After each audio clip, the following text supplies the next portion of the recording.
कल लोकसभा के अंदर वंदे मातरम पर चर्चा हुई, तो आज लोकसभा में इलेक्टोरल रिफॉर्म्स पे चर्चा होने वाली है, जिसमें विपक्ष के नेता राहुल गांधी तो विपक्षी पार्टियों के स्पीकर्स की लिस्ट में शामिल हैं ही। इमरान मसूद भी कांग्रेस पार्टी के स्पीकर्स में से एक हैं। सर, सरकार इलेक्टोरल रिफॉर्म्स पे बात करने के लिए जा रही है, लेकिन आप लोग जो जिद पे अड़े थे कि एसआईआर पे चर्चा हो, तो क्या इलेक्टोरल रिफॉर्म्स के सहारे आप एसआईआर पे लोकसभा में आज बहस करवाएंगे?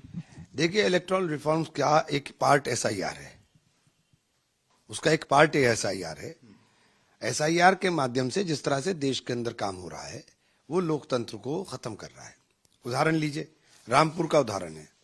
रामपुर में जो आप प्रवासी लोग हैं, जो बाहर बैठे हुए हैं, मजदूरी करने के लिए लोग गए हुए हैं, उन्होंने फॉर्म भर दिया। उसके लिए कहा कि आपको पासपोर्ट देना होगा, पासपोर्ट भी ओरिजिनल देना होगा। अब वो छोड़ करके आए, वो मजदूर हैं, वो अंबानी के बेटे नहीं है कि अभी आपने बुलाया और फौरन आ जाएंगे।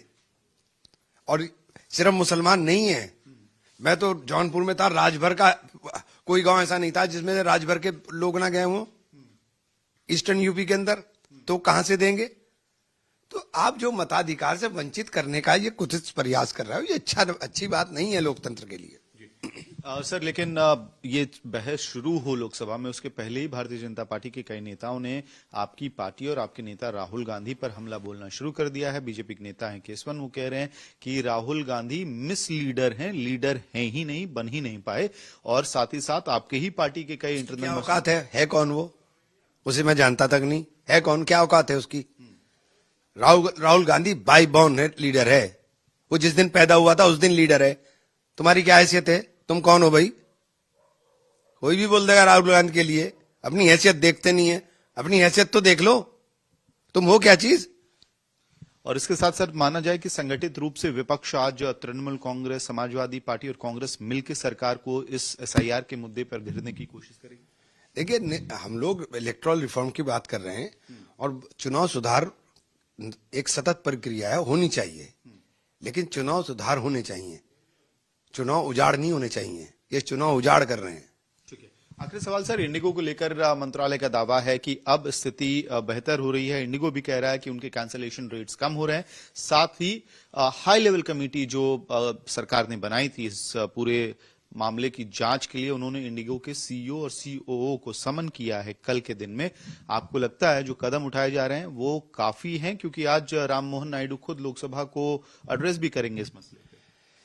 हाँ, देखिए, ये बेचारे कुछ कर तो पाते नहीं, हालात इनके इतने खराब हैं, कुछ कर नहीं पाते, और ये बस बातें ही बातें करते हैं।